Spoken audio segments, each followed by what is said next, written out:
Welcome back. Tertiary colors. Tertiary colors are made from mixing secondary colors. So the basic colors include red-orange, yellow-orange, yellow-green, blue-green, blue-violet, and red-violet. These are the colors you can create from secondary colors. One artist that used tertiary colors is Georgia O'Keeffe. You can see some samples here, but like all the artists, she didn't use just tertiary colors. She used tertiary colors plus some primary colors and some secondary colors. The tertiary colors are used mostly as a neutral area, and they really set off the primary or secondary colors. And that's what most artists do.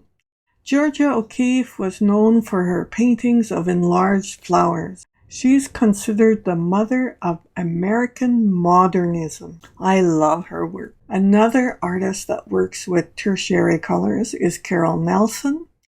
Her abstract work is done in acrylic and mixed media materials, and it's highly textural. But look how well she uses tertiary colors. Huguette Callan is a Lebanese painter and sculptor based out of Los Angeles. She uses tertiary colors really well. Here, the bottom piece is mostly tertiary colors and a few accents of secondary or primary colors. Same with the one above. That is mostly tertiary colors, and she does use these colors well. But like most artists, she doesn't use them all the time. And she mixes tertiary colors with secondary colors or primary colors. Mark Grothan is the only artist I could find that uses mostly tertiary colors, and he does so in his bold brushstrokes here. And you can see it's mostly tertiary colors. Robert Burridge is another one that uses tertiary colors, but not alone. Again, what he does is he uses tertiary colors as backgrounds and large spaces, and he adds accents in primary colors or secondary colors. So now let's watch the video on making tertiary colors.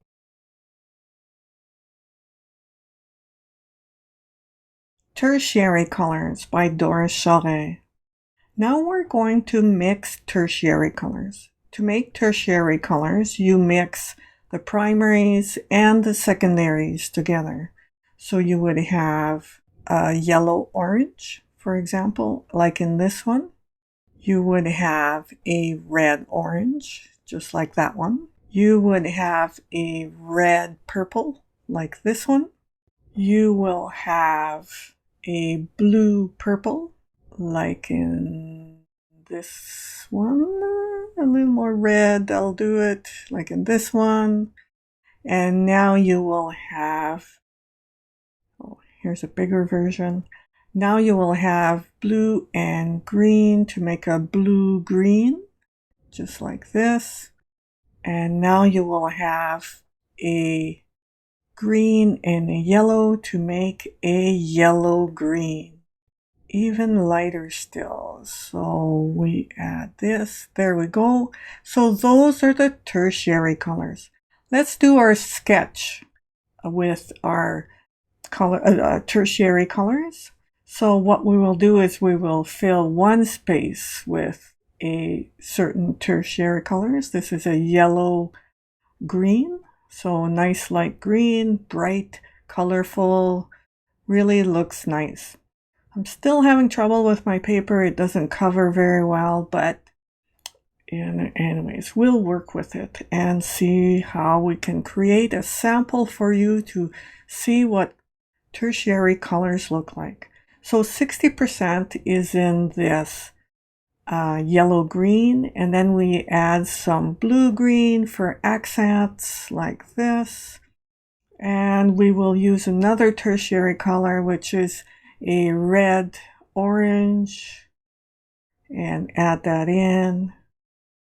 And again, the paint isn't covering very well, but we'll work with that. and just keep going. So yellow orange, red orange with a yellow green. And look at that, that looks really nice. Even though it's a little bit streaked, we get the idea of what the color combo is like. And then we have a blue purple to create those accents. And now we'll put in a tree. Now in my real painting, what I would have is a tree with accents of purple in it and a foreground with yellow green, but other kinds of greens as well. This is a sample. This is like a little sketch I'm doing just to figure out the colors. So that's what's happening now. We'll choose a second color now and do a second sketch just so that you get the idea. So we have a red purple as the main color, and I will just keep adding that in. There is going to be a bit of variation in the color simply because I have to remix, and it never mixes quite the same when you have to remix a color. It's very hard to mix the same thing over again. In the real painting, and just like in the sketch right now, what happens is you have variations on one color. You don't have one blocky color, you have a variation on that color. So now we have a dominant red purple, and we're going to add, guess what color? An orange, a yellow orange this time. So it's an orange with more yellow in it. So we fill the space. Look at the difference between the two sketches already. Color combination makes such a difference. Now we're going to add a tree.